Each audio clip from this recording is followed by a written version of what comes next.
Listo, estamos grabando.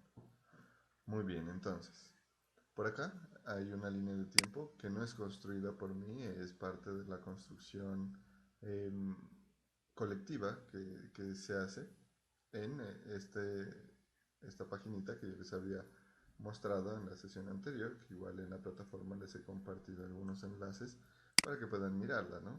Bueno, este lo voy a dejar aquí guardadito para compartírselo también, que lo tenía como un enlace acá en mi computadora. Entonces tenemos la línea de tiempo de Linux. ¿Qué es Linux? Acuérdense que en la sesión anterior habíamos visto que Android tomaba como base o como línea base el núcleo de Linux, ¿cierto? Allá abajo en la última capa estaba Linux como el core de Android. Entonces vamos a mirar qué qué particularidades tiene Linux y qué distribuciones, ¿no? Ahí debemos tener claro una diferencia en el término. Resulta que cuando hablamos de Windows, nosotros decimos la versión de Windows. Cuando hablamos de Linux, no hablamos de versión, sino de distribución. ¿Esto por qué? Resulta que Linux es software libre. ¿Ustedes tienen algo de referencia o saben o han escuchado hablar de software libre? ¿De qué es el software libre?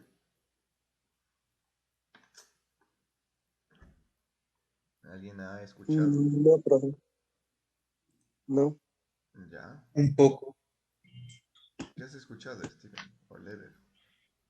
Pues, según lo que había entendido por software libre, es un software en el cual cada usuario podría entrar a modificar ciertas partes de él y poder compartirlo con la comunidad. Excelente, exactamente. A veces cuando pensamos en software libre, lo primero que se viene a la mente es, software gratis. Y en efecto, es gratis, pero esa gratuidad tiene consigo unas responsabilidades también, que justamente es, por ejemplo, lo que dice Steven, creo, no alcanza a ver bien el nombre. Sí, profe. Listo, lo que nos comenta Steven. El hecho de tener software libre implica que nosotros también podamos acceder a modificar este software. Y si lo modificamos, implica que así como la comunidad nos compartió, nosotros también debemos compartir. ¿Listo?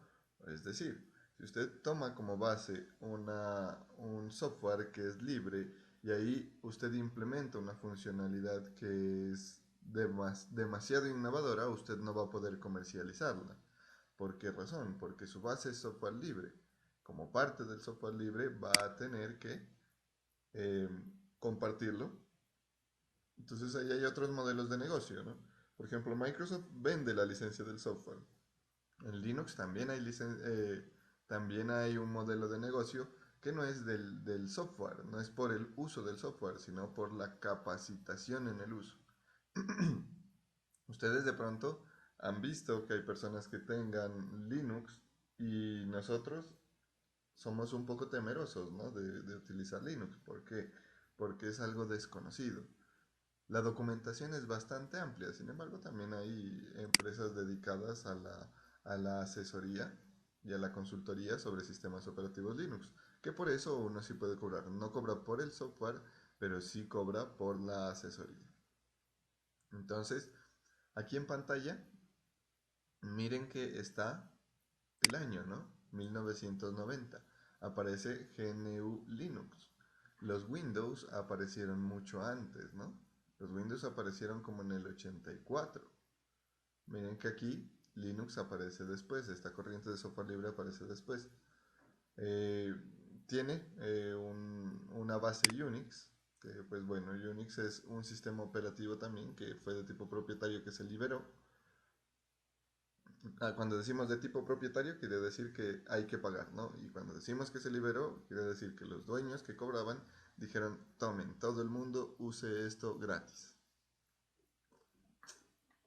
Ahora bien, se tomó esa base para construir Linux como tal, GNU Linux.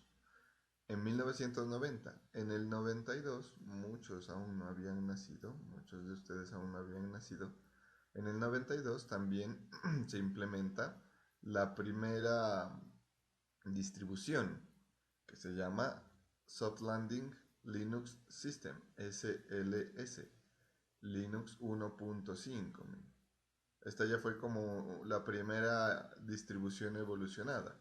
Entonces, miren, aquí dice, fue una de las primeras distribuciones y hay que tener en cuenta el uso de esta palabrita. No es versión, es distribución. Eh, y fue creada por Peter McDonald en mediados de 1992. Lo que me interesa más de estas partes son ir mirando los años, ¿no? Porque aquí en los años nosotros podemos ir teniendo en cuenta qué tan viejos, digamos, o qué tantos elementos tiene el, el sistema operativo y cómo va cambiando. En el 93 aparece Slackware Linux. Ah, bueno, una aclaración, ¿no? Verán, voy a abrir la pizarra aquí para explicarles algo. Voy a explicarles una cosita que es bien importante tenerla en cuenta.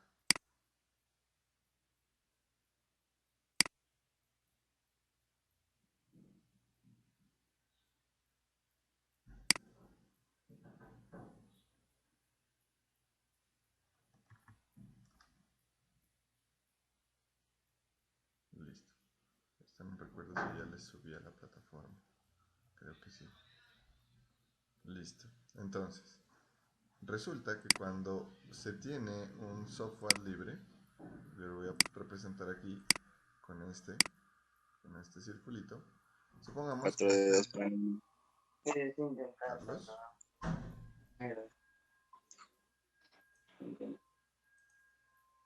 Bueno, creo que a Carlos se le activó el micrófono. Supongamos que este es Linux, ¿no? Aquí está la primera distribución de Linux. Ahora bien, como esto es software libre, hay muchas personas que se interesan en apoyar ese trabajo, en complementarlo. Entonces puede que aquí aparezcan varias personas que al ser software libre tienen acceso a la modificación del sistema operativo. Pueden modificarlo.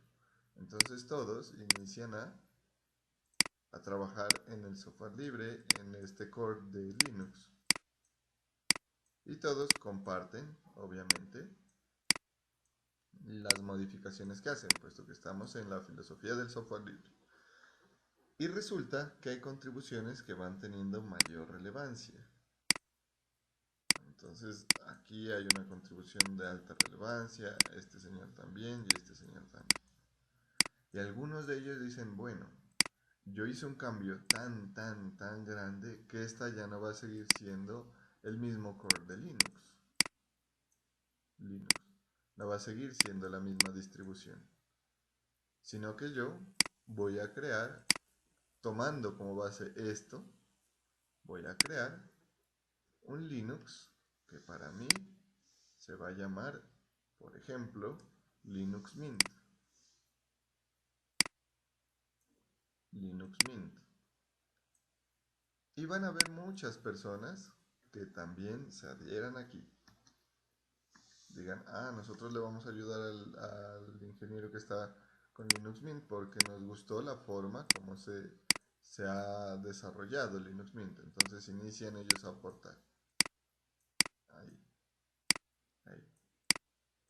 Y así como él, este ingeniero dijo, yo voy a trabajar con mi propia distribución de Linux, voy a hacer una al gusto de una comunidad, hay modificaciones de diferentes tipos. Entonces miren que esto hay todo el mundo, ingenieros o personas de todo el mundo interesadas en trabajar con Linux y están produciendo sus propias distribuciones. Es por ello que en el mapita, que en el mapa que vamos a ver, que en esta línea de tiempo que vemos, es por ello que van a aparecer algunas, no todas. ¿Por qué? Porque es muy difícil mapear todos los esfuerzos ingenieriles que hay en el mundo, ¿no? Entonces aquí vamos a mirar las principales y las más representativas e históricas. Por ejemplo, Slackware de 1993.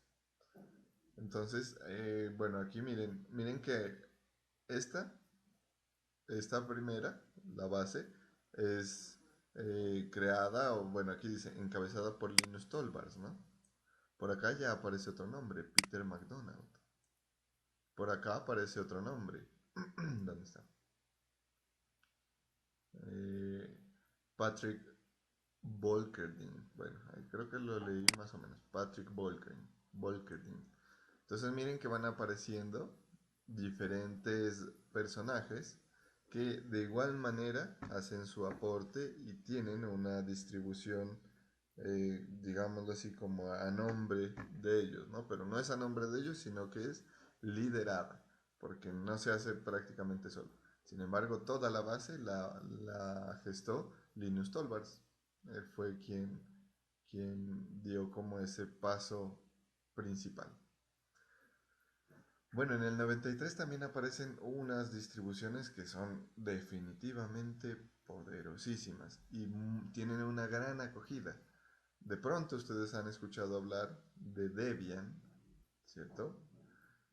Y también vamos a tener en cuenta aquí dos cositas.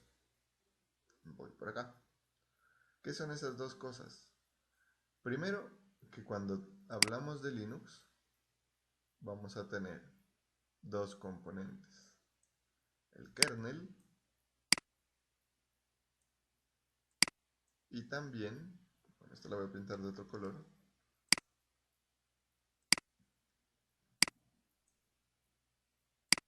y también la interfaz gráfica,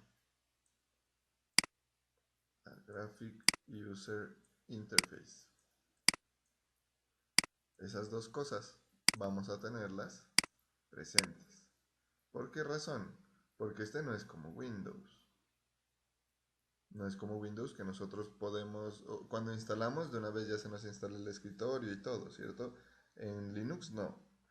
En Linux nosotros podemos decidir si queremos solamente el sistema operativo con el cual tendríamos acceso a las funcionalidades de él y lo administraríamos en modo consola, que así se suelen administrar los servidores, por ejemplo. Y también existe la interfaz gráfica, que de estas hay muchísimas. Entonces de aquí hay cientos, muchas. ¿Qué pasa? Nosotros a un kernel le podemos instalar la interfaz gráfica que nosotros queramos, la que a nosotros se nos antoje. Entonces, ahí hay una ventaja, ¿no? Ahí hay una distinción de Windows.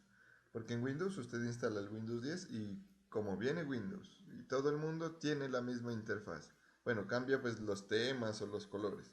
Mientras que aquí, en Linux, usted instala un kernel y puede tener el mismo kernel que varias personas, pero puede configurar la interfaz gráfica o instalar la interfaz gráfica que quiera. Bueno, aquí tenemos, por ejemplo, la interfaz gráfica de Debian. Creo que alguien de pronto ha escuchado hablar de Debian, que es una distribución. Bueno, está producida o nació en el año 1993 en el proyecto denominado así, Debian. Y tenía la idea de crear un sistema operativo basado en Linux, eh, que tenga un mantenimiento y también que sea como ya orientado a la empresa.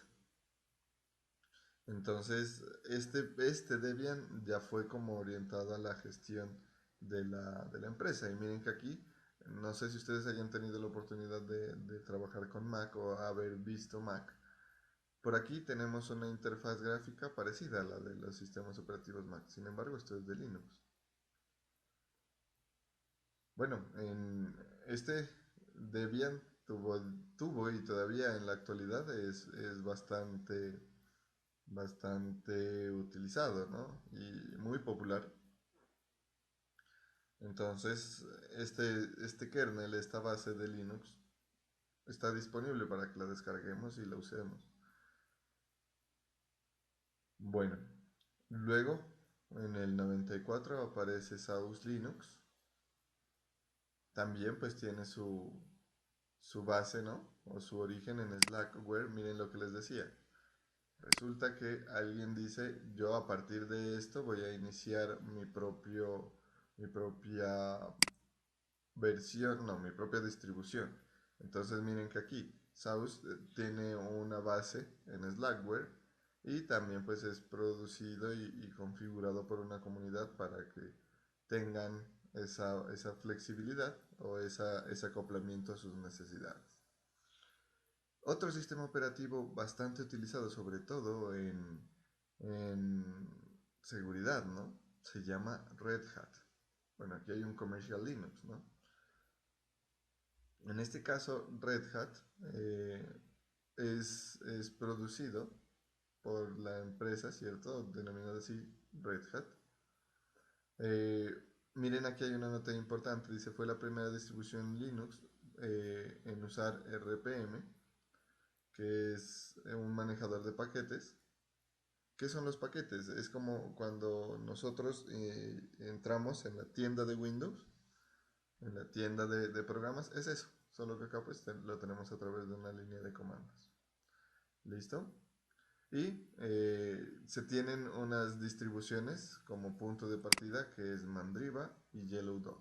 Miren que estos no los hemos visto, pero ya Red Hat los utiliza. Entonces aquí están las más representativas. Y acá tenemos otra distribución que se llama Conectiva.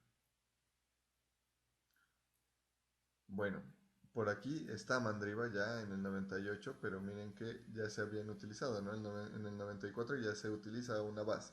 Sin embargo, en el 98 ya se consolida Mandriva como un sistema ya destinado al usuario, ¿no? Entonces, aquí hay una interacción también. Miren que acá dice, la primera versión se basó en Red Hat. Acá dice, tuvo como punto de partida Mandriva, bueno, ha servido como punto de partida de Mandriva. Entonces hay una interacción, hay una retroalimentación. Corel Linux, ahí está. Crux, bueno, ahí tenemos algunas. Miren que este Corel Linux tiene una interfaz muy parecida a las de esa época de Windows, ¿no? Se parece mucho al Windows 95.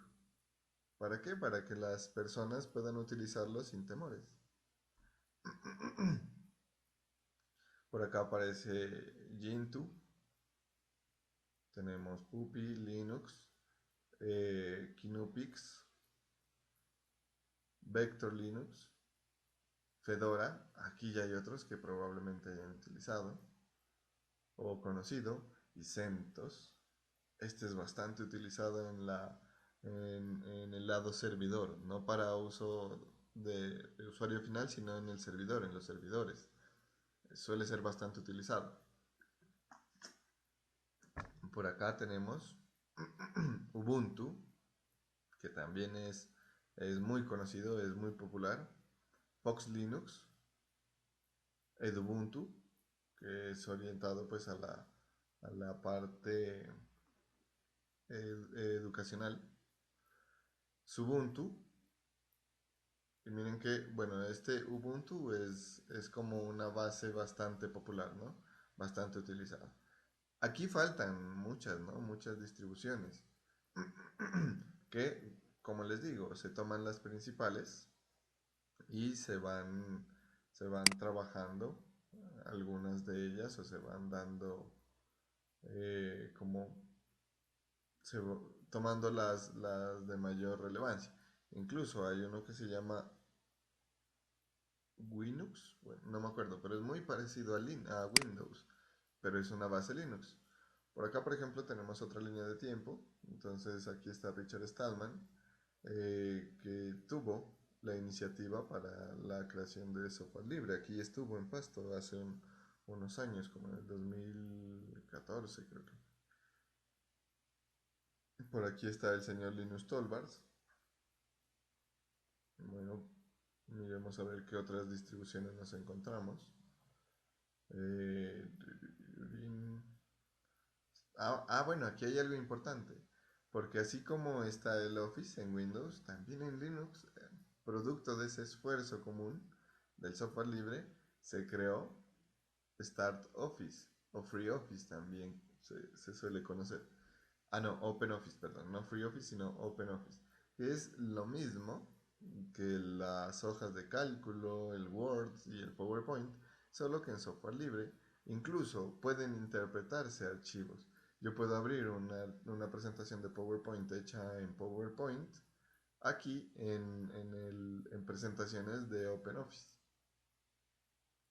Bueno, por aquí miremos. Está OpenSUSE. Bueno, un esfuerzo de Dell que también participa en la creación de Ubuntu. OpenMandriva. Bueno, aquí no, hay algunos datos más históricos. Pero listo, miren, ahí encontramos la parte de Linux. Miremos ahora la parte de Mac, la línea de tiempo de Mac. ¿Ustedes han visto de pronto la película Jobs? Creo que está en Netflix. ¿La han visto? Sí, profe. Eso por allá es una muy buena forma de mirar historia también, ¿no?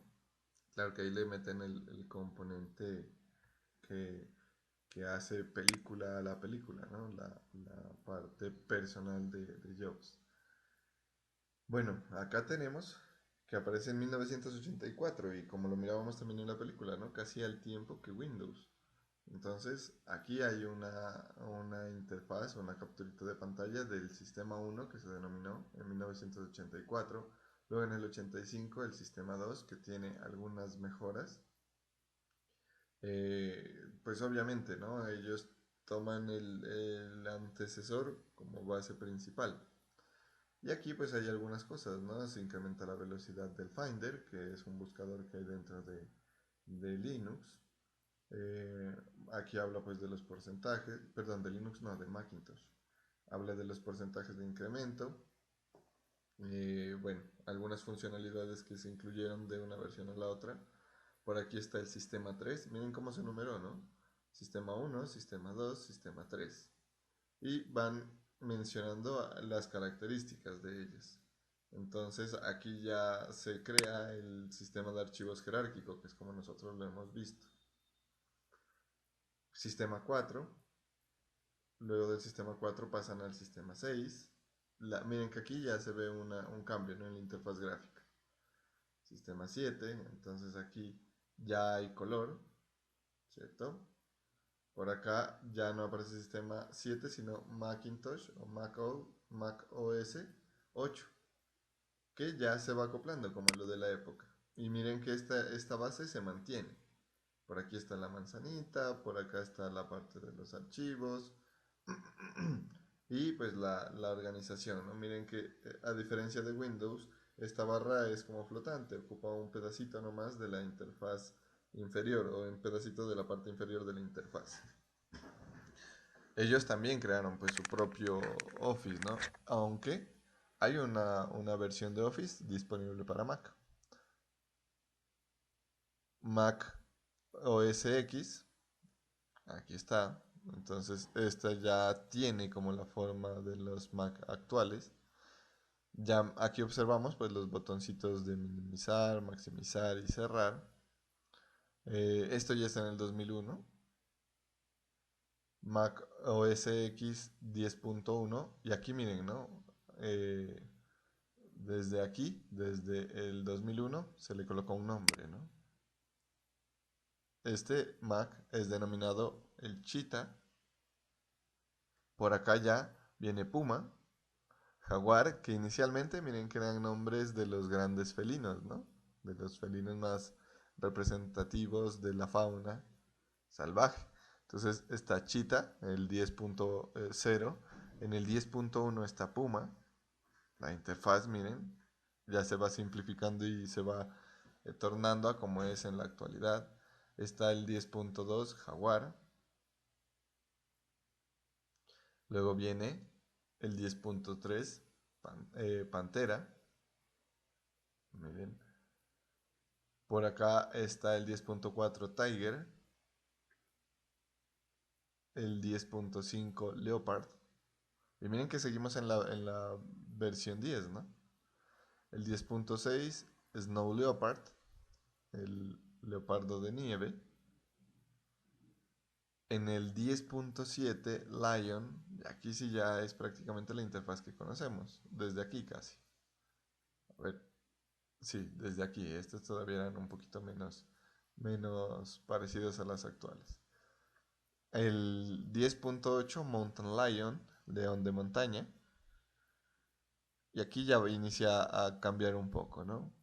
Aquí ya en el 10.9 Mavericks, en el 10.10 Joe's Might, en el 10.11 viene Captain, que aquí ya son algunos que probablemente ustedes conocen. En el 2016 ya no viene la versión 10.11, sino ya solamente viene Mac OS y el nombre, en este caso Sierra. Bueno, y ahora tenemos Catalina, ¿cierto? Y tenemos otro, no recuerdo el nombre del otro. Pero aquí podemos mirar pues y tener algunos datos importantes de cómo han evolucionado los sistemas operativos en las diferentes épocas, ¿no? Y en etapas no solamente de la tecnología, sino también de la humanidad, ¿no? Por acá, bueno, hay otra línea de tiempo que inicia pues desde el ENIAC, ¿cierto? Por aquí pues también hay líneas de tiempo que integran todos los sistemas operativos. A ver, ¿qué nos encontramos por aquí? Así rápidamente. Aquí están los Mac. Aquí está, por ejemplo, en línea, ¿no? Miren que aquí está Mac OS y acá está Windows. Aquí está Android y acá está Mac OS.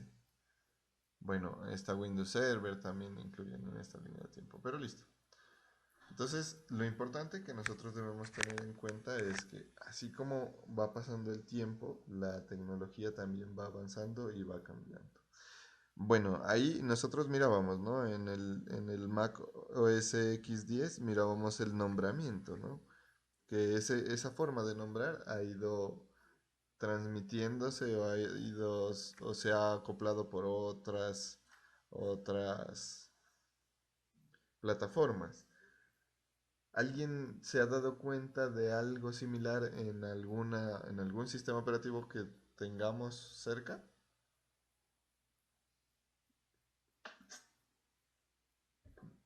¿O le han comentado?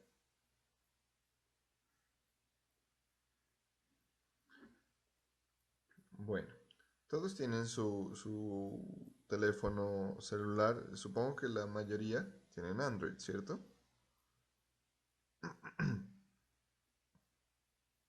Yo creo que sí, profe. Sí. ¿Desde hace cuánto más o menos tienen su celular con Android? Bueno, puede que hayan cambiado de celular, ¿no? Pero ¿desde hace cuánto más o menos han tenido cercanía al sistema operativo Android? Profe, como desde el 2015 más o menos. Hijo de bucha, de los primeritos. Desde el 2015. Ajá, o sea que, por ejemplo, tú has tenido varias versiones de Android, ¿no? Sí, profe, creo que empecé con un Android 4.0, ya de ahí ya lo que fue evolucionando hasta ahora, que ya es Android 10. Exacto. Ahí vamos a anotar unas cositas en un momento. El Android 4.0 creo que era el Jelly Bean, ¿no? Sí, profe, eran como unas burbujitas, algo así. Unas gomitas, ¿no? Bueno, ¿quién más ha tenido Android desde hace algunos añitos? Yo, profe, Se venden repuestos de ¿Hace cuánto más o menos? esto más o menos como desde el 2013. Hijo de pucha, desde mucho antes de los primeros que tuvo Android, entonces. Era una versión muy simple, se parecía mucho como que a los celularcitos como que tenían Java.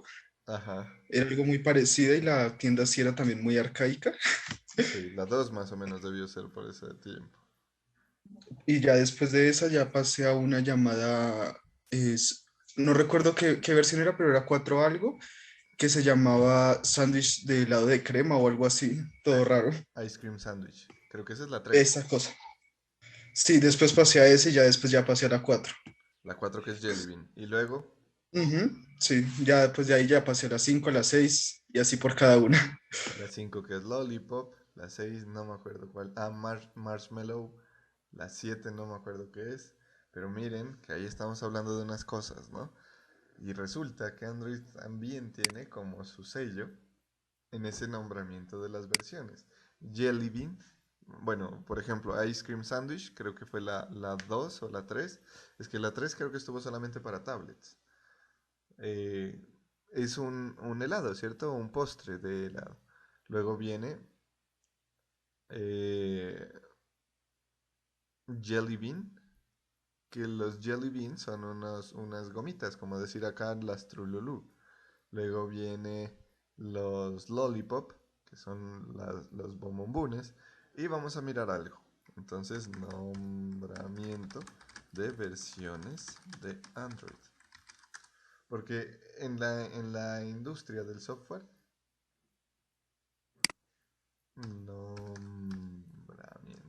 En la industria del software, los desarrolladores y las empresas solemos tener como esa tendencia, ¿no? A dar unos nombres bastante peculiares y con una trascendencia, ¿no? Miremos, por ejemplo, este de aquí, esta imagencita. A ver, aquí está el nombre.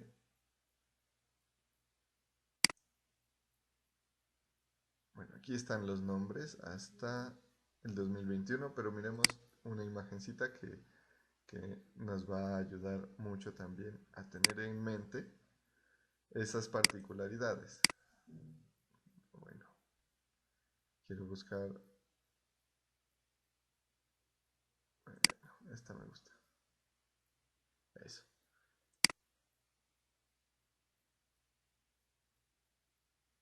A ver, que me permita ver la grande, pero quiero. Eso, ahí. Bien. Miren cómo inició. Y ojo al alfabeto. A, B, C, D, E, F, G, H, I, J, K. Aquí tenemos hasta la K, hasta KitKat, que creo que es como el 5, el 4 punto algo. Miremos aquí, en esta hojita eh, de Wikipedia. Entonces, KitKat es la 4.4, luego viene Lollipop, Marshmallow, Nougat, Oreo, Pie, Android 10, 11 y 12. Aquí se perdió ya. Bueno, vamos a mirar. Estábamos en esta. Entonces, miren, a la primera versión se le dio un nombre con A, pero un nombre de un postre americano, que es la torta de manzana, pues el apple pie, miren. Luego, en la siguiente versión, la 1.1, banana bread, otro postre, que en este caso es el pan de banano.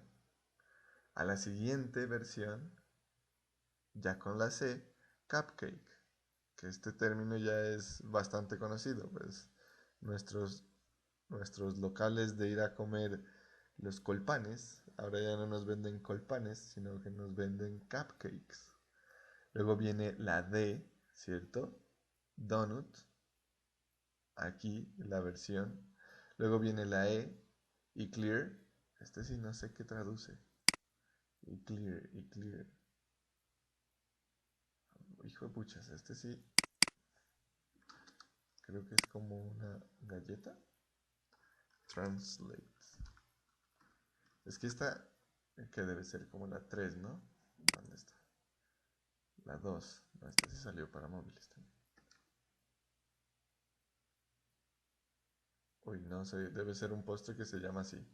Porque ese no lo logro distinguir aquí tampoco en la imagen. Luego viene Froyo, la F, que este es como un postrecito de fresa, de frutos rojos más bien. Luego viene Gingerbread, la galleta de jengibre. Luego viene Honeycomb, dulce de abejas. El Ice Cream Sandwich, miren el que nos decía.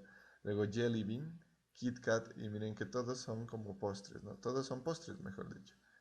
Kit Kat y luego vienen Aquí en Wikipedia está completo. KitKat, aquí está. Lollipop, el bananito. Ah, bueno, aquí me aparecen las imágenes. Luego viene Marshmallow. Luego Nugget, Oreo, hasta Pie. Vuelven a Pie, ¿no? Pero hay una diferencia entre el primero, que era Apple Pie. Aquí ya solamente Pie. Y ya, pues lastimosamente se ha perdido la tradición y se tiene Android 10, Android 11 y Android 12 ya, en octubre del 2021. Hace poquito parece que se lanzó. Ah, bueno, y aquí hay una particularidad de Android. Esa particularidad es que ellos lanzaban prácticamente dos versiones por año. Miren, en el 2008 salió la primera, luego en febrero del 2009 y en abril del 2009 se lanzó otra y aquí hasta tres versiones lanzaron en el 2009. Luego viene no más, cuatro versiones lanzaron en el 2009. Esto porque era un sistema operativo bastante joven. Y vamos a mirar que en el transcurso de los años van a ir bajando, ¿no? Por ejemplo, en el 2010 hay dos. Aquí ya se volvió como tradición de que cada semestre salía, ¿no? Una versión de Android.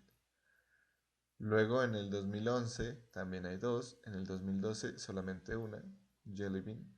En el 13 también una. En el 14 también. En el 15, 16, 17, 18, 19, 20 y 21 una sola versión. Pasamos de tener cuatro a tener una por año. Eso va indicando la madurez también del sistema operativo. Bueno, aquí en este de Wikipedia parece que se encuentran muchas particularidades de cada uno. Ah, bueno, incluso ahí hasta las interfaces de usuario. Ajá. Esta es como la primera. Luego esta. Yo alcancé desde la 2, desde aquí. Esta la alcancé a utilizar. Más antes no. Estas, miren. La 4, que ya va evolucionando. Ah, bueno, en estas ya no hay.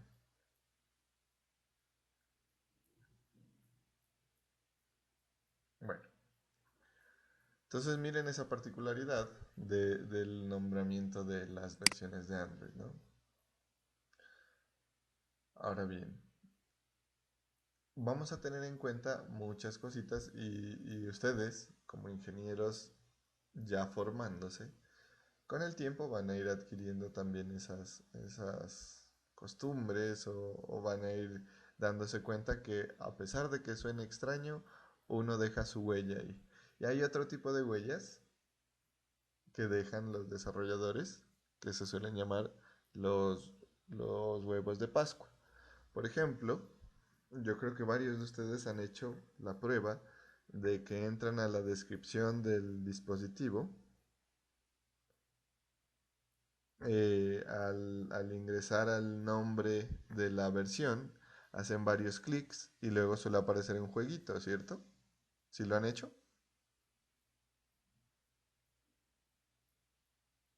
Sí, profe. Sí, profe. Eso, ese jueguito, ese es el huevito de Pascua que dejan los desarrolladores. Y hay muchas cositas. Hay trucos, por ejemplo, en Excel o esos en los videojuegos se observa mucho, ¿no? Que tenemos las claves. Esos son los huevos de Pascua que se dejan los desarrolladores. Y aquí hemos hecho una transición ya, sin darnos cuenta. Hemos pasado de software que conocemos y ya estamos hablando de el desarrollo de software, de cómo nosotros podemos hacer algunas cosas siendo los desarrolladores, siendo quienes construimos los software. Y esto da paso a que hagamos un análisis aquí, un análisis sobre la manera como se construye software. Bien, ¿hasta aquí hay preguntas? No, profe. Perfecto. Resulta que ya ustedes se dan cuenta que nosotros estamos destinados a afrontar una gran serie de retos, ¿no? Muchos retos y diferentes cada uno. Entonces, esa situación que necesariamente nosotros debemos dar cobertura, y creo que muchos de ustedes han escuchado que últimamente se disparó la necesidad de ingenieros de sistemas, nos llama o implica que nosotros debamos formarnos en diferentes áreas. Y parte fundamental, esto que tenemos aquí, este grafiquito, no es solamente para programar o para hacer software. Esto es algo fundamental que incluso lo pueden aplicar en situaciones cotidianas de su vida. Por eso aquí se llama fase de resolución del problema. Hay una fase y hay otra fase de trabajo en la computadora. ¿Por qué? Porque aquí ya vamos a entrar a las temáticas que corresponden a la programación. Entonces, aquí nosotros ¿qué vamos a mirar? Vamos a mirar que en todo, perdón, que en todo problema ingenieril tenemos que surtir o tenemos que hacer algunas cosas necesariamente. Y aquí estamos mirando teóricamente cómo nosotros como seres humanos, y más siendo pues ya formados en el área de la ingeniería, debemos afrontar un problema para resolverlo, porque el ingeniero es llamado a resolver problemas, siempre es llamado a resolver problemas. Esa es la esencia, por eso a nosotros cuando nos dicen tengo un problema, no debemos asustarnos, sino que debemos sentirnos convocados a resolver ese problema. Tenemos la capacidad, por eso es ingenieros de ingenio. ¿Se acuerdan que mirábamos por allá en los contenidos, en la definición, que decíamos, nosotros somos ingenieros porque la palabra ingeniero viene de ingenio para resolver problemas? Entonces, nosotros primero debemos hacer un análisis del problema. ¿Listo? Eso es lo primero que debemos hacer. ¿Y qué es esa etapa de análisis del problema? Ahí es donde nosotros debemos iniciar a identificar las características de dicho problema. Por ejemplo, tengo el problema de que no me enciende el carro. ¿Listo? Ese es el problema. Entonces tengo que analizar primero el problema. Voy a mirar qué carro es, ¿cierto? Si es un carro viejito, si es un carro nuevo, si es un carro eléctrico, si es un carro híbrido, o es de gasolina, o es de ACPM. Bueno, si es de diferentes formas, ¿no? De diferentes tipos. Si es un camión, una tractomula, un automóvil, ahí estoy analizando el problema. A ver, es un carro a gasolina, un automóvil a gasolina. ¿Por qué no prende? ¿Tiene combustible? ¿Tiene batería? ¿Siquiera da arranque? Miren que ahí estamos mirando cuál es el problema, analizando cuál es el problema. Y luego vamos a iniciar a resolverlo, a diseñar un algoritmo. ¿Y qué es un algoritmo? Bueno, por acá tenemos una definición. ¿Dónde está? Aquí. Aquí está. Esta es una definición de algoritmo. Bueno, yo la voy a leer ahí por si no alcanzan a leer. Entonces, se las voy a leer tal cual como está y luego vamos a hacer una pequeña abstracción, ¿no? Dice, el objetivo fundamental... no, no. Bueno, el objetivo fundamental de este texto es resolver problemas. Nos vamos a saltar hasta aquí. Un algoritmo es un método para resolver un problema. Aunque la popularización del término ha llegado al advenimiento de la era informática, algoritmo proviene del Mohamed bueno, ese no sé cómo se lea, persa, que vivió durante el siglo IX y alcanzó gran reputación por el enunciado de las reglas paso a paso. Ojo aquí, por el enunciado de las reglas paso a paso para sumar, restar, multiplicar y dividir números decimales. La traducción al latín del apellido en la palabra algorismus, derivó posteriormente en algoritmo. Bueno, eso es un poquito de la historia, ¿no? Pero ya nos ha dicho lo más importante, enunciado de reglas paso a paso. Por acá dice, la resolución de un problema exige el diseño de un algoritmo que resuelve el problema propuesto. Bueno, eso lo vamos a mirar en un ratito. Entonces, ¿qué es un algoritmo? Un algoritmo en esencia es un conjunto de pasos enunciados de manera ordenada. Eso es. Por ejemplo, a ver, por acá voy a pedir la colaboración de algunos de ustedes. Vamos con Cristian Luna. Cristian, ¿te encuentras conectado?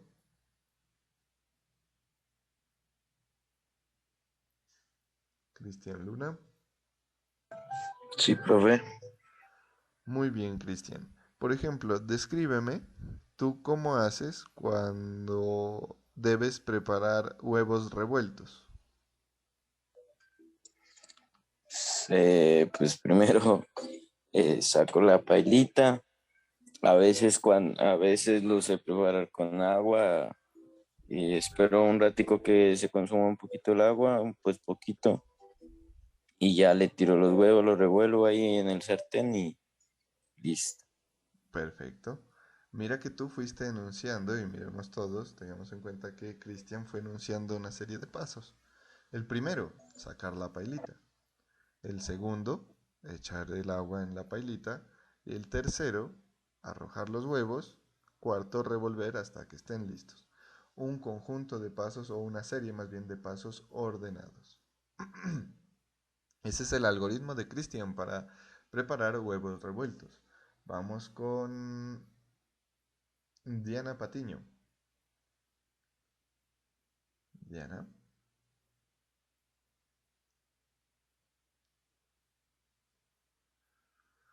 Diana, ¿estás por aquí?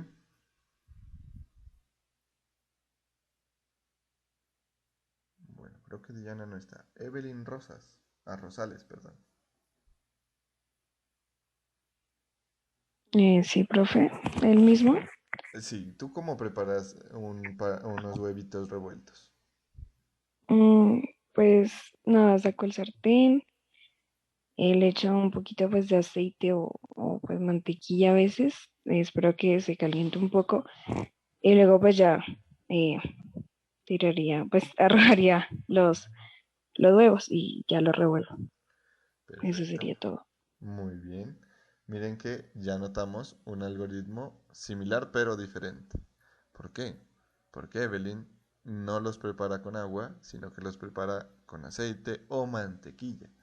Igual tenemos una secuencia de pasos ordenadas. Sacar el sartén, eh, colocar agua o, perdón, colocar aceite o mantequilla, esperar a que se caliente un poco, luego arrojar los huevitos y revolverlos.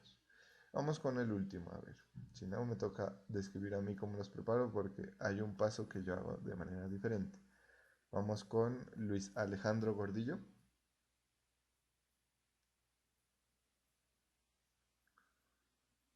Luis Alejandro Gordillo. Sí, profe. ¿Tú cómo preparas los huevitos revueltos?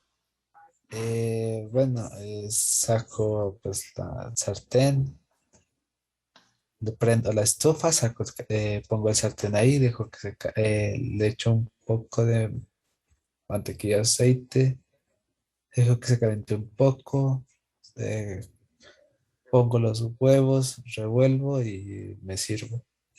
Perfecto. Muy bien, muchísimas gracias. Hemos visto varias formas, bueno, y aquí concluyo también que afortunadamente todos ustedes saben cocinar. Al menos huevitos hasta ahora en lo que he visto, pero saben hacerlo. Por lo tanto, cuando tengan que asumir su responsabilidad de vivir solitos, van a estar bien.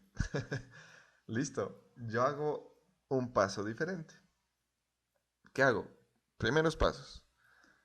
En mi caso no inicio sacando el sartén, yo inicio sacando un platico, en ese platico coloco los huevos, los revuelvo en ese plato. ¿Por qué? Porque yo soy caprichoso y no me gusta que queden pedacitos de clara visibles, sino que me gusta que queden homogéneos. Entonces miren que ahí ya hay un cambio, ¿no? Yo revuelvo en el plato, luego sí saco el sartén, le coloco aceite, pongo a calentarlo, arrojo ya los huevos mezclados, espero a que se cocinen y ya me sirvo. hay diferentes formas de prepararlos, pero miren que todos enunciamos un conjunto de pasos ordenados. Ordenados y que incluyen algunas diferencias porque cada quien tiene una forma diferente. Cada quien tiene una forma diferente de resolver el problema. Y aquí todos hicimos estos pasos. En esos casos, incluso los compañeros que estaban escuchando, los hicieron. ¿Por qué? Porque estaban en su mente, estaban imaginándose. La mayoría, bueno, quienes estén dormiditos, no. Pero la mayoría de ustedes, cuando yo puse el problema, iniciaron a imaginarse. A ver, ¿yo cómo los hago? Entonces, ¿cuál fue el problema? Preparar huevos revueltos. Entonces usted ya sabe, ya en su proceso mental, en su memoria, usted sabe de qué le hablan cuando le dicen huevos revueltos. No es lo mismo decir huevos revueltos a decir huevos cocidos o decir fritos. No es lo mismo. Entonces ya usted inició a analizar. Ah, revueltos implica que la yema y la clara van a estar fusionadas, digámoslo así. Revueltos implica que yo no vaya a colocar una olla llena de agua hasta que hierva y ahí con todo y cáscara. Y miren que ninguno de nosotros dijo el paso, ¿no? Dijo el paso de quitar la cáscara de los huevos. Yo no lo dije. Cristian no lo dijo. Evelyn no lo dijo. No recuerdo. Bueno, ninguno lo dijo. Ninguno de nosotros lo dijo. Y es un paso importantísimo. ¿Por qué? Porque si no quitamos la cáscara, pues terminamos con la cáscara en el plato. Pero listo. En la mente todos supimos cuál era el problema. Todos supimos que era hacer los huevos revueltos. Ahí analizamos el problema. No nos dimos cuenta, pero lo hicimos. Ahora bien, luego iniciamos a pensar, a ver, ¿yo cómo lo hago? Y a los compañeros que les pregunté, ellos nos dieron una serie de pasos. Ese algoritmo tiene un problema, que es la cáscara, ¿cierto? ¿Por qué? ¿Y cómo nos dimos cuenta? Ah, yo ya inicié a imaginármelos paso a paso. Entonces, ¿en qué momento quité la cáscara? Estoy verificando el algoritmo. Estoy verificando que esos pasos, en esencia, me permitan a mí lograr el objetivo, resolver el problema. Entonces, claro, nosotros decimos arrojar los huevos, bien sea al sartén o al plato, pero no especificamos cómo. Entonces podemos colocarlos directamente con todo y cáscara. Y en esta verificación nos damos cuenta de que el algoritmo está mal y debemos pasar acá al diseño nuevamente. ¿Por qué? Porque nos falta el paso de quitar la cáscara a los huevos y ahora sí colocarlos en el sartén o en el plato. Miren que esta primera fase la hacemos siempre. Y no estamos hablando de un software que haga huevos revueltos, estamos hablando de nuestra forma de hacer las cosas. Otro ejemplo. Bueno, salgámonos de la cocina y pensemos, bueno, a ustedes todavía no les ha tocado venir a la universidad. Pero listo, vamos a describir cuál es la rutina que ustedes hacían para irse al colegio. ¿Cuál era esa rutina? ¿Quién se anima?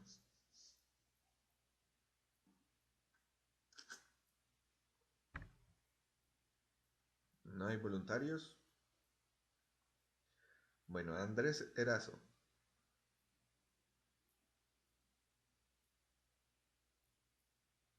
Andrés Erazo. Bueno, no está por ahí. Con el tocayo, Andrés Cárdenas. ¿Estás ahí? Profe, buenos días. Hola Andrés, muy buenos días.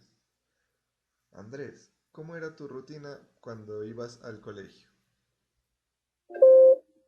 Mi rutina, pues, era levantarme por ahí a las 5:40, creo que era.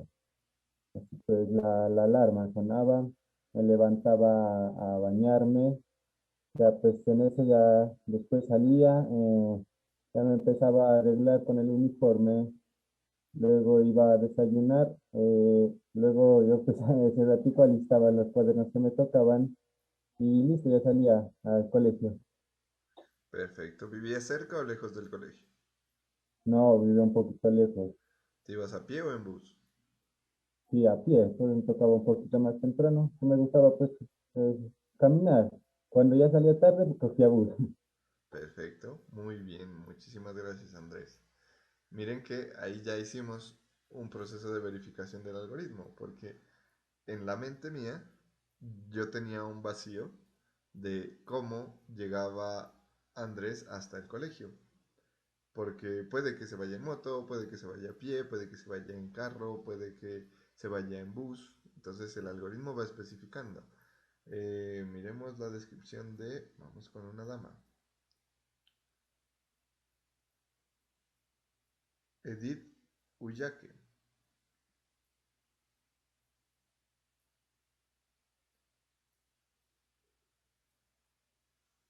Edith, ¿estás por aquí?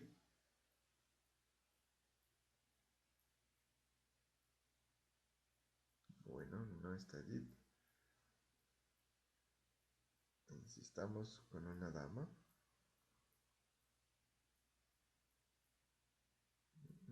María de los Ángeles Flores. Imbacuán. Imbacuán tilde en la A. Sí, buenos días. Hola María. ¿Cómo es tu rutina o cómo era tu rutina para ir al colegio? Bueno, yo me despertaba, bueno, mi mamá me despertaba a las 5:20, sí, a las 5:20. Me demoraba como unos 10 minutos en levantarme. Ella me levantaba a 5:30, me bañaba, me cambiaba, iba a desayunar. Los cuadernos sí los dejaba listos en la noche anterior.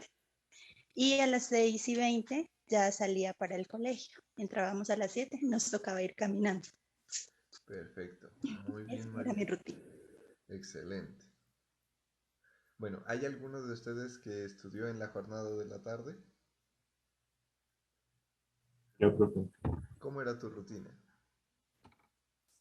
pues ya dejaba listando el horario en la noche, como ya para no hacer tantas vueltas después. De la mañana pues hacía tareas de lo que me faltaba, pues de pronto entregar. Primero almorzaba, después me cepillaba, alistaba el uniforme y como siempre he vivido cerca del colegio, pues ya solo me iba a pie al colegio y listo. Perfecto, pero miren que ahí hay un cambio en la rutina, ¿no? Ya los dos primeros compañeros decían, me levantaba a las 5, bueno, 5:20 o 5:30 o 5:40. Me bañaba, desayunaba. Bueno, me bañaba, me colocaba el uniforme, desayunaba y me iba. Leder, en el algoritmo, y miren que es que quiero llegar a un punto y ya se los voy a mostrar. Leder en la noche alistaba los cuadernos, según el relato, ¿cierto? En la noche alistaba los cuadernos, en la mañana completaba las tareas, luego almorzaba y luego se iba.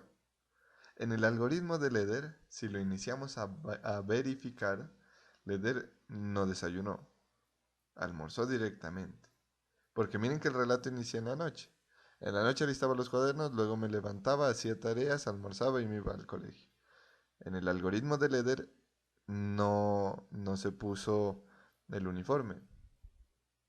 En el algoritmo de Leder, por ejemplo, no, no se alcanzó a bañar, no desayunó. Hay cosas entonces que nosotros ya iniciamos a validar en el algoritmo. Obviamente, Leder desayunó, se bañó, se puso el uniforme para ir al colegio. Y aquí pasamos a esta parte de acá. Bueno, voy a tomar la plumita.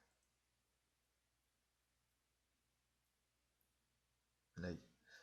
Ya sabemos que esto en realidad lo hacemos, todo el tiempo lo hacemos. No solamente algoritmo es una palabra computacional, aunque es utilizada para las cosas que tienen que ver con la informática, sino que el algoritmo es algo que hacemos siempre, para todo. Pónganse a pensar en cualquier cosa, en cualquier situación, usted va a hacer un algoritmo. A veces lo hacemos de manera natural, algunas otras veces no, por mínima que sea la acción. Para tomarme la sopita, ¿qué hago? Un algoritmo. Analizo el problema, tengo que tomar la sopa, ¿qué utilizo? Una cuchara, una cucharilla. Tengo que ver si la sopa está fría o está caliente, si tiene hueso o no tiene hueso, si es de la que me gusta o no es de la que me gusta. Entonces, para todo vamos a tener un algoritmo. Y hay una cosa bien importante, y esta flecha de aquí, que la voy a pintar en rojo. Esta flecha de aquí es la que a nosotros nos va a permitir ser buenos en la construcción de software. ¿Por qué? Porque nosotros, cuando hacemos software, debemos ser muy específicos. ¿Quién es más inteligente? ¿Un humano o un computador? Obviamente un humano es más inteligente, ¿cierto? Y esa inteligencia a nosotros y la capacidad tan grande de nuestro cerebro, y creo que ustedes han visto, ¿no? En programas en Nat Geo o en Discovery o en History, que nosotros y nuestro cerebro muchas veces se salta cosas y esa es la forma de engañar a la mente. Porque para todos fue claro, cuando Leder hizo el relato, para todos fue claro que Leder, pues obviamente, se levantó, se bañó, desayunó. Él no lo dijo, pero todos nos lo imaginamos, porque es la rutina normal, ¿cierto? Y nuestro cerebro tiene esa capacidad, tiene la capacidad de ir complementándonos las cosas. Incluso cuando miramos, por ejemplo, vamos por la calle y miramos un programa de televisión así de rapidez que ni siquiera lo miramos directamente, nuestro cerebro ya nos dijo, uy, está jugando el Barcelona, porque él nos completa la información. Él nos ayuda automáticamente con el conocimiento que hemos adquirido en toda nuestra vida, nos ayuda a completar pedazos de cosas que nos hacen falta. Resulta que cuando nosotros trabajamos con los computadores no es así. El computador es tontico. Ustedes han escuchado el término terminales brutas, por ejemplo. El computador puede que tenga una velocidad increíble, que haga cálculos matemáticos, que haga todo. Pero ¿quién le enseña o quién le dice cómo hacer las cosas al computador? El ser humano, nosotros. Y por eso esa flecha la he pintado de color rojo. Porque nosotros debemos especificarle cada detalle y cada situación al computador para que pueda resolverla. Si usted no le dice al computador, eh, no le dice tome el bus, él no va a tomar el bus, porque él no sabe. Aunque bueno, hay otras tecnologías, ¿no? De inteligencia artificial que ese es otro cuento. Pero si usted no le dice paso a paso al computador qué es lo que debe hacer, no va a haber ejecución de esa acción. Y eso es lo que nosotros hacemos. De eso nos encargamos. Bien, y aquí nosotros hacemos el diseño del algoritmo, verificación, y miren que esta operación se hace de manera cíclica. Diseñamos, si verificamos, si hay algo que mejorar, volvemos a diseñar, volvemos a verificar, si hay algo que mejorar, diseñamos, volvemos a codificar y a verificar, y ya cuando decimos listo, ahí fue, ya iniciamos a programarlo, a codificarlo, a plasmarlo en un programa de computador. ¿Listo? Bueno, y aquí pues ya en la fase de trabajo en el computador, pues hay unas situaciones que ya son particulares cuando hacemos desarrollo. Entonces primero codificamos el algoritmo, es decir, escribimos un algoritmo en lenguaje de máquina, en un lenguaje de programación, que eso es lo que estamos viendo en este momento, y ya vamos a pasar ahí. Escribimos en un lenguaje de programación. Luego, aunque ya validamos nosotros el algoritmo, debemos validar que lo hayamos pasado bien y que el programa funcione bien. Porque aquí ya en la codificación o en la ejecución del programa, en la codificación del algoritmo, puede que nosotros nos confundamos. Entonces, cuando codificamos el algoritmo, ejecutamos el programa, verificamos que el programa se haya ejecutado de manera correcta. Si no, entonces volvemos aquí y así sucesivamente, la verificación. Y cuando ya decimos, ah, no, el programa ya está bien, ya esto funciona bien, ahí ya pasamos a este último cuadradito que dice programa de trabajo. Programa de trabajo. Y ahí finalizaría, porque el programa ya está listo para que pueda ser utilizado por cualquier usuario. Ya resuelve el problema. Por ejemplo, un algoritmo que nosotros ya hemos utilizado varios algoritmos para la división. Entonces decíamos, la división me va a permitir a mí, primero tomar la misma cantidad de cifras del numerador, perdón, del dividendo que del divisor. Luego verificar si alcanzo o cuál es la cantidad que alcanzo a repartir. Luego tengo que hacer la resta, y ahí para hacer la resta también había un algoritmo que era al sustraendo, hallarle el complemento a la base, luego hacer la suma y luego ya está. Y cuando acabábamos de hacer la multiplicación, la división, perdón, la verificábamos con la multiplicación y la suma del cociente. Del residuo, perdón.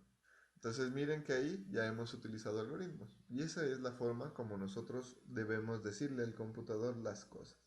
Vamos a ser muy específicos diciéndole. ¿Listo? ¿Hasta ahí hay preguntas?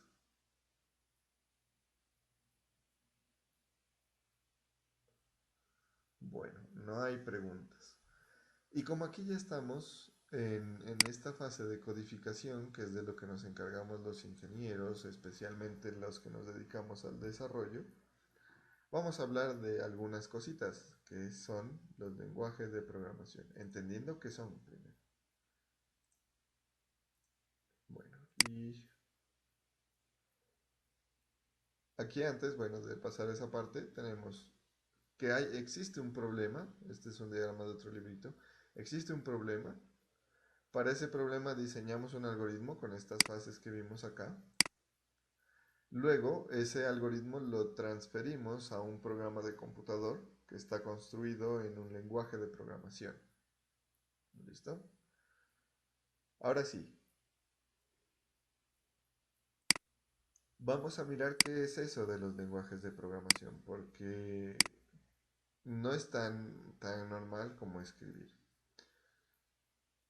Bueno. Resulta que nosotros teníamos por allá en la arquitectura del sistema operativo, teníamos la última capita, que era hardware, y decíamos el sistema operativo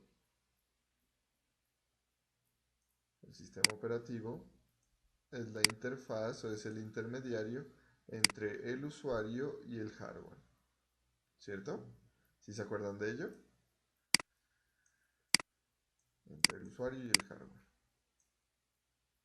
Ahora bien, esto es así y seguirá siendo así. Pero ¿qué pasa? En realidad, cuando nosotros teníamos esta capa de aquí, esta capa de usuario, a lo que hacíamos referencia es al software que utiliza el usuario.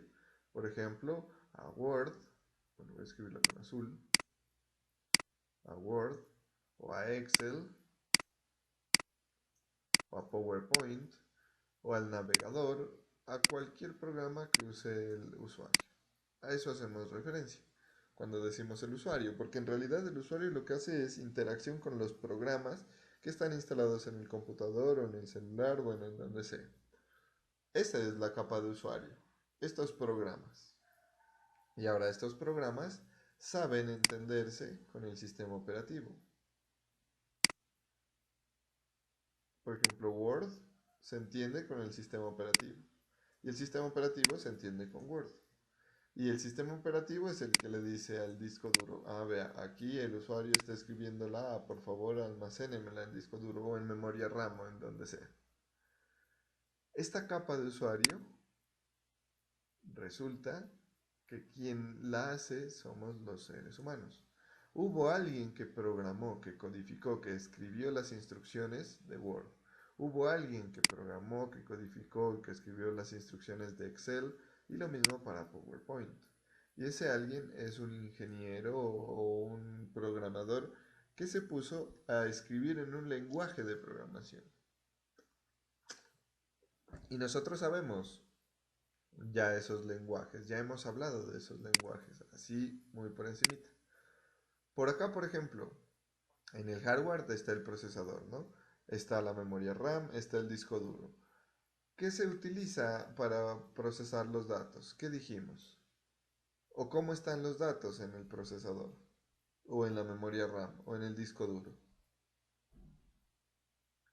¿Cómo son visibles?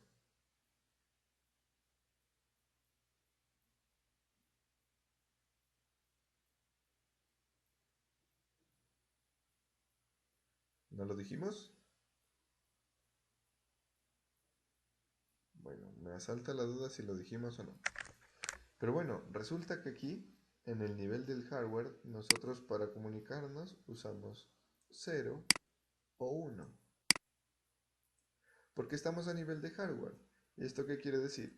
Que en el hardware se utiliza 0 voltios, 0 voltios, que representa un 0 lógico, o 5 voltios, que representa un 1 lógico. Esto pasa a nivel de hardware. Claro, en hardware pasa corriente.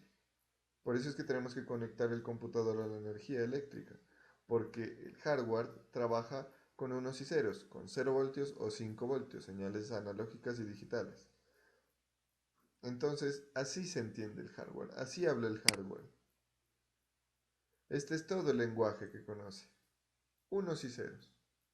Para todo hay unos y ceros. Yo estoy moviendo el mouse, pero es el hardware lo entiende como unos y ceros. ¿Cuántos unos y cuántos ceros? No sabemos. Estoy mirando aquí la pizarra y eso para el computador son unos y ceros. Todo en el hardware, a nivel de hardware, se habla a unos y ceros. Nosotros, como seres humanos, ¿en qué hablamos? Estamos hablando en un lenguaje natural que es el español, ¿cierto? Todos nos estamos comunicando con el lenguaje español. No les digo yo 0011001100, porque no me van a entender. Ni siquiera yo sé lo que estaría diciendo si digo así. Porque nuestro lenguaje natural es el español. Pero para el hardware, el lenguaje natural son los unos y los ceros. Y ahora tenemos un gran problema. Un problema gigantesco. ¿Por qué? Porque para decirle, a ver, aquí en Word, para decirle inicialmente ejecúteme Word, aquí ya estamos usando hardware. Aquí ya estamos cargando unos y ceros en el sistema operativo, en el hardware. Aquí ya estamos utilizándolo y yo le estoy diciendo hola. Hola le estoy diciendo. Para mí es eso. Estoy interactuando con Word. Pero hay que hacer algo para que toda esa interacción que yo estoy haciendo aquí en Word sea traducida a unos y ceros que entienda el hardware. Entonces ustedes dicen, ah, no, pero de eso se encarga el sistema operativo. Claro, de eso se encarga el sistema operativo. Pero, ¿quién le dijo al sistema operativo qué es lo que hace Word? Porque de aquí a acá, en este pedacito de aquí, claro, el sistema operativo traduce todo a ceros y unos. De esto se encarga el sistema operativo ya con los drivers y todo eso. Pero de aquí a acá, quien le va a decir qué es lo que se hace es el programador. Entonces aquí ya debemos pasar a otra capa. Aquí ya debemos preguntarnos, ah bueno, ¿y el sistema operativo en qué lenguaje habla? Si el hardware habla en ceros y unos, el sistema operativo debe tener la capacidad de traducir las cosas a ceros y unos. Acuérdense que cuando dijimos qué es el sistema operativo, decíamos que es como un intermediario y poníamos el ejemplo de un traductor. Ahora, aquí, el sistema operativo tiene la capacidad de hablar en un lenguaje que es ceros y unos para decirle al hardware. Pero él debe saber el lenguaje de Word para entenderse con Word. Debe saber el lenguaje de Excel para entenderse con Excel. Debe saber el lenguaje de PowerPoint para entenderse con PowerPoint. ¿Listo? Debe saber cómo hablan ellos. Entonces, aquí aparecen un conjunto de lenguajes de programación. Ahí los voy a marcar. Lenguajes de programación, porque el sistema operativo conoce muchos lenguajes. Muchos lenguajes. Y si no lo conoce, se lo instalamos para que lo pueda conocer. Muchos lenguajes. ¿Para qué? Para poder entenderse con los programas del usuario. Y ya, estos lenguajes de aquí, él los puede traducir a ceros y uno. Los puede convertir a ese lenguaje, a ceros y unos. ¿Listo? Entonces, aquí nosotros tenemos unas cositas, unos lenguajes, que son denominados los lenguajes de máquina. Bueno, incluso hay unos lenguajes de máquina, LM. Hay algunos lenguajes de máquina que van a nivel del procesador. Ustedes se han preguntado por qué en los sistemas operativos Windows decimos, bueno, el mío es de 64 bits o el mío es de 32 bits. ¿Sí han visto o cómo diferencian si el uno es de 32 o de 64 bits?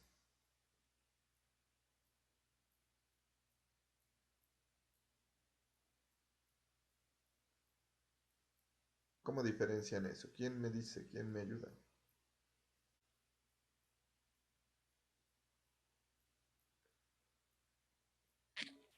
Profe, Bien, sistema operativo. Viendo las propiedades del sistema operativo y por allá miran. ¿Qué propiedad en particular miran? la capacidad del RAM, profe. ¿De RAM? Sí. Tal vez no. La capacidad de RAM no sería. Es más bien cuando nosotros miramos allá que dice x86 o x64, ¿cierto? ¿Sí se han fijado en eso?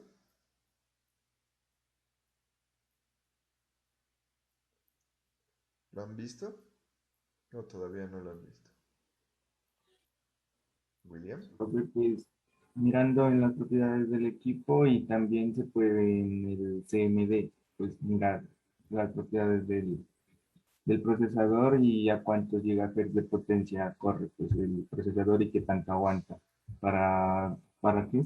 Eso también se revisa para qué tipo de sistema pues soporta el equipo. Ya, ajá. Y nosotros para saber si es de 32 o de 64, miramos por allá uno que dice x86 o x64, ¿cierto? Si dice x64, quiere decir que es de 64 bits, ¿cierto? Y si dice x86, ¿qué quiere decir?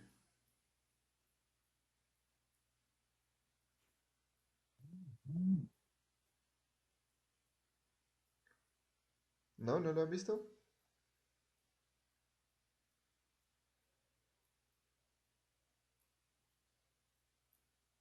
Bueno, si dice x86 quiere decir que es de 32 bits. ¿Cómo así? Si dice 86 debería ser 86 bits. Pero yo estoy diciendo, si dice x86 es de 34. Sí, señores. Porque en realidad el x86 me está diciendo que ese procesador tiene 86 instrucciones. Un set de 86 instrucciones, que con 86 instrucciones él hace todo. Bueno, ahí dejemos esa partecita hasta ahí nomás. Con 86 instrucciones el procesador hace todo. Y yo necesito hacer todo lo de Word, que tiene infinitas instrucciones, bueno, no infinitas, pero sí un gran número de instrucciones. Necesito traducirlas a esas 86 instrucciones que luego se van a convertir en unos y ceros. Y ahora, ¿cómo hago? Pues resulta que nosotros no escribimos las 86 instrucciones. ¿Por qué razón? Porque en esta parte de aquí, y ahí se lo voy a colocar con otro color, coloquémoslo con color Uy, ya se me acabaron los colores. Bueno, morado. Esta parte de aquí, nosotros la hacemos con otros lenguajes, que ya no es lenguajes de máquina, sino lenguajes de programación, que se asemejan mucho al lenguaje natural. Y verán, por aquí hay un grafiquito que es muy chévere, porque acá describe introducción, bueno, el proceso de la compilación. Y ahí vamos a introducir un concepto que también es importante. Este creo que es.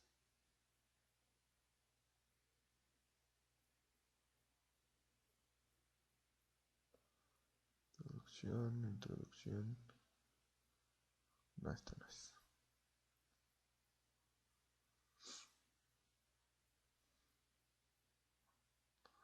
A ver, permítanme, lo busco aquí.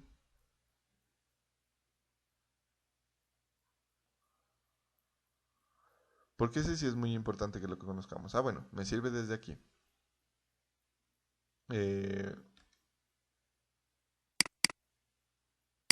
Bueno, inicialmente nosotros tenemos los lenguajes de máquina, que es de los que estábamos hablando, ¿cierto?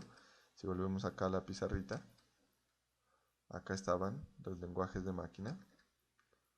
Tenemos los lenguajes ensambladores, que son estas instrucciones. Y tenemos lenguajes de alto nivel, que están acá. Lenguajes naturales. Estos tres. Entonces, ¿qué son los lenguajes de máquina? ¿Qué son los lenguajes ensambladores? ¿Y qué son los lenguajes de alto nivel? ¿Y cómo interactúan entre ellos? Los lenguajes de máquina son cadenas sencillas, de ceros y unos, o dependiendo la base en la que esté. Entonces, por aquí dice, eh, cualquier computador puede entender de manera directa solo su propio lenguaje de máquina, y es solamente el propio de esa máquina, que es su lenguaje natural. Él habla en ese lenguaje, en unos y ceros, y como tal está definido por el diseño del hardware de dicha computadora. Por lo general, los lenguajes de máquina consisten en cadenas de números que finalmente se reducen a unos y ceros. Miren, lenguajes de máquina, que instruyen a los computadores para realizar sus operaciones más elementales, una a la vez. Los lenguajes de máquina son dependientes de la máquina, bueno, es decir, dichos lenguajes son difíciles de comprender para los humanos. Nosotros no hablamos en ceros y unos, como yo les puse el ejemplo, ¿no? Y, bueno, aquí nos da un ejemplo de cómo puede ser el lenguaje de máquina. Luego vienen los lenguajes ensambladores. Entonces dice, la programación en lenguaje de máquina era demasiado lenta y tediosa para la mayoría de los programadores. En vez de utilizar las cadenas de números que las computadoras podían entender directamente, los programadores empezaron a utilizar abreviaturas del inglés para representar las operaciones elementales. Estas abreviaturas formaron la base de los lenguajes ensambladores. Aquí aparece otro concepto que dice: los programas traductores, conocidos como ensambladores, se desarrollaron para convertir los primeros programas en lenguaje ensamblador a lenguaje máquina. A la velocidad de la computadora. A continuación se muestra un ejemplo de un programa en lenguaje ensamblador. Es algo así, miren: cargar, sueldo base; agregar, sueldo extra; almacenar, sueldo bruto. ¿Listo? Estos son los lenguajes ensambladores. Y aquí ya hablamos de un proceso de traducción. Entonces, miren, en este grafiquito que yo tengo aquí, estábamos hablando, ¿no? De aquí a acá debe pasar algo. Para convertir los lenguajes de máquina a ceros y unos, debe pasar algo. Y existen los ensambladores. Entonces, estos lenguajes de máquina, que son instrucciones pequeñas, miren, con 86 instrucciones se hacía todo, les decía yo. Y claro, aquí algunas instrucciones son load, add, store, por ejemplo. Y hay 86 que son así, que son muy similares. Existen interrupciones, bueno, existen una buena cantidad de cosas. Entonces, ¿qué pasa? Y ahí lo dice, ¿no? En el librito. Para mí, voy a hacerlo por acá. Para mí, en lenguaje de máquina, yo tengo 86 instrucciones. Entonces, bueno, supongamos que tenemos 4. La instrucción 1, la instrucción 2 y la instrucción 3. Bueno, 3. Y resulta, esto es en lenguaje de máquina, ¿no?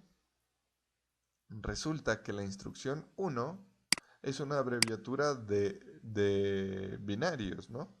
De los lenguajes naturales de la máquina, de los lenguajes... Ah, perdón, este es el lenguaje ensamblador. Este es el lenguaje ensamblador.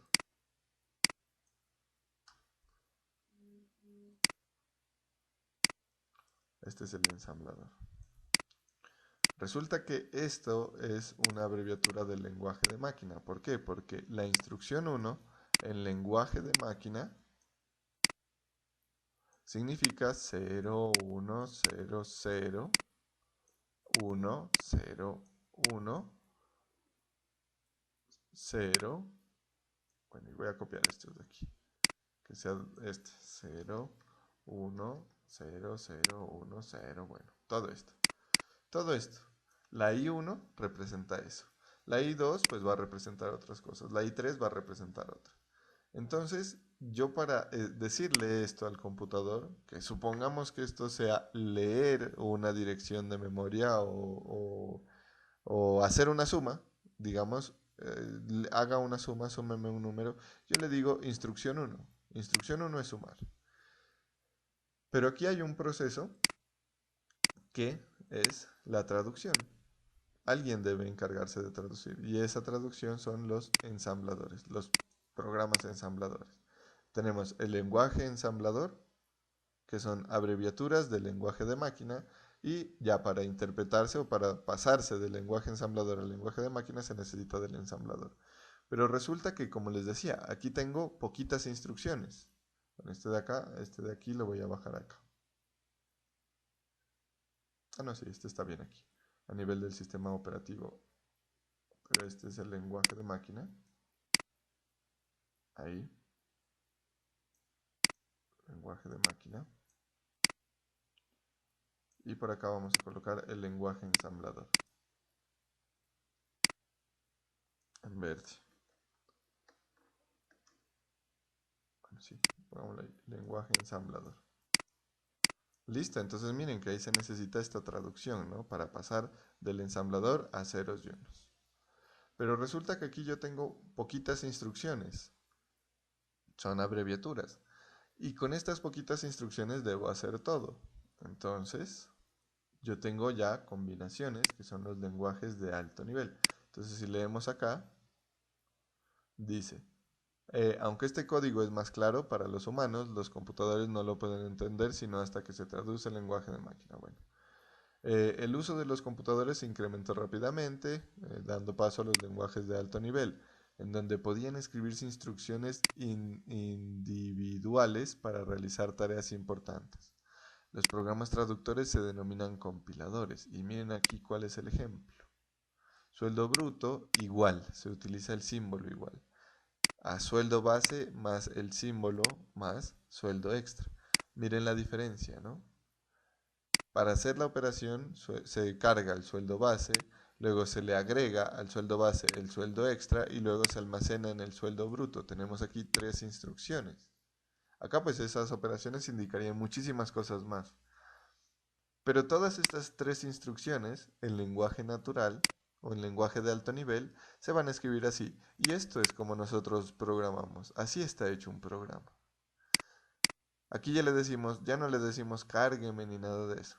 Le decimos el sueldo bruto va a ser igual al sueldo base más el sueldo extra. Que es muy parecido a como nosotros lo haríamos. Nosotros hacemos sumas así. Pero estos ya son como nosotros escribimos los programas en Word o en Excel. Entonces, para ello, tenemos un lenguaje de alto nivel,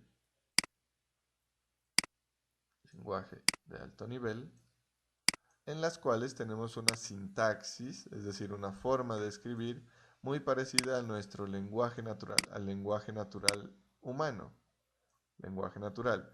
Y para ello,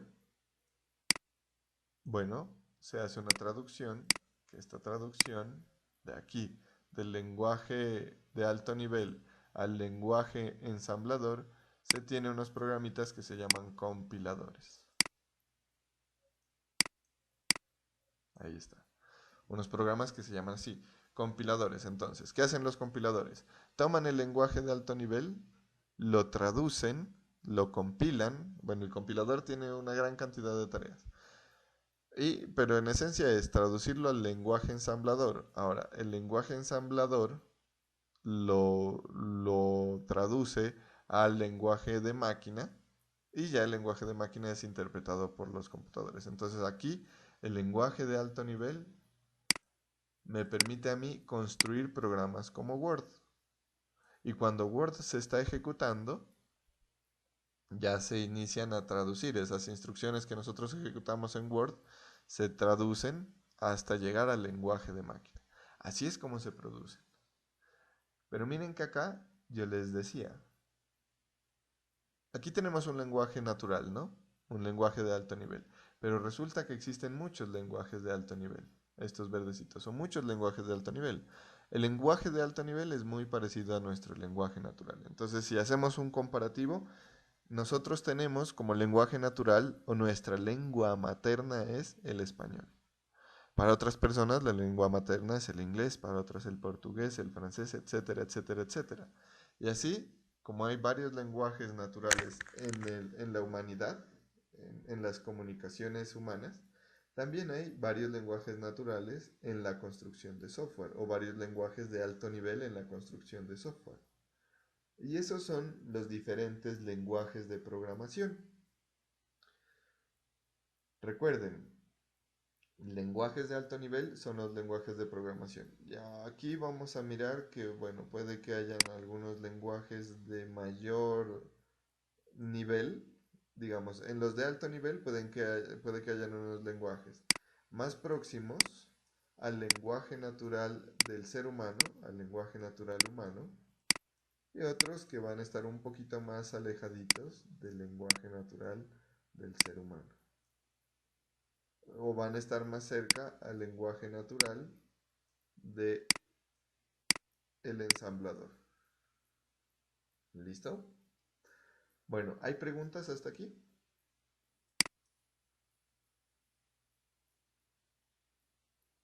¿Tienen dudas de esta parte?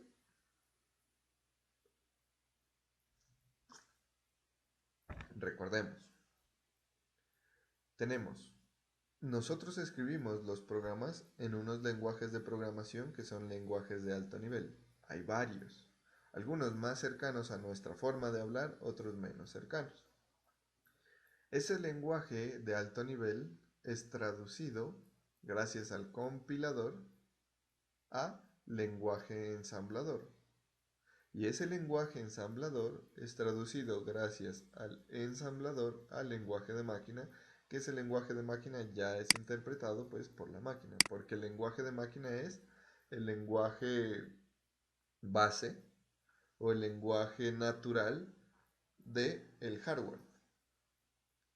Y ahora bien, como les digo, hay varios lenguajes, unos más cercanos y otros más lejanos a la forma de comunicarnos.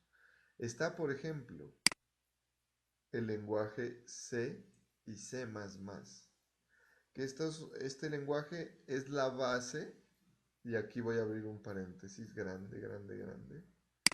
Ese lenguaje es la base para otros lenguajes. Ese es un lenguaje de alto nivel. C y C++ son dos lenguajes diferentes con muchas cosas en común. C++ está basado en C. Entonces, primero está el lenguaje C, que es de alto nivel, pero resulta que se hizo una implementación de C de un nivel un poquito más alto, que se llama C++. Y cuando hablamos de un nivel un poquito más alto, decimos un poco más cercano a como hablamos los humanos. Entonces, el C evolucionó y se acercó más hacia el lenguaje natural con C++.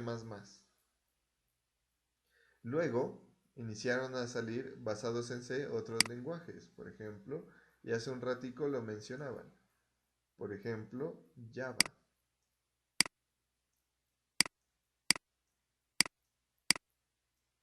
¿Y esto qué quiere decir? Que cuando yo escribo un programa en Java, como Java está basado en C, debe traducirse mi programa de Java a C. Bueno, este sí a veces se va. Denme un momento, muchachos.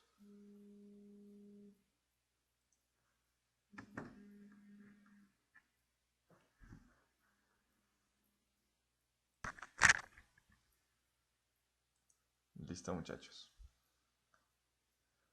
Bueno, entonces algunos pues se deben traducir directamente a otro lenguaje para poder pasar hasta el nivel de la máquina y algunos otros no. Pero listo, aquí entonces hemos visto algunas cosas de cómo sucede la magia, ¿cierto? De cómo un programa pasa a ser ceros y unos gracias a estos compiladores y a estos ensambladores. El día de mañana vamos a mirar algunos lenguajes de programación y algunos paradigmas de programación, que es muy importante conocerlos también. Entonces, muchachos, por hoy vamos a dejar hasta este pedacito. Listo, espérenme yo. Listo por acá.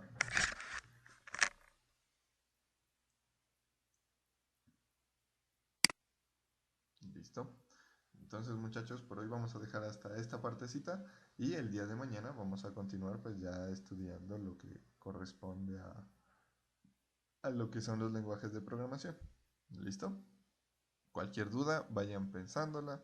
Puede que en este mundo de cómo es que los programas se hacen, ustedes tengan algunas dudas y vamos a hacer un ejercicio pequeñito también de que ustedes mismos hagan una aplicación móvil. Les pido de pronto que mañana tengan listo su celular y el cablecito de datos para pasar un archivito al celular y que ustedes puedan utilizar la propia aplicación que van a hacer. ¿Listo? Entonces nos vemos mañana. Un abrazo y que estén muy bien. Chao. Bueno, profe, muchas gracias. Hasta luego. Gracias, profe. Hasta luego. Listo, profe, muchas gracias.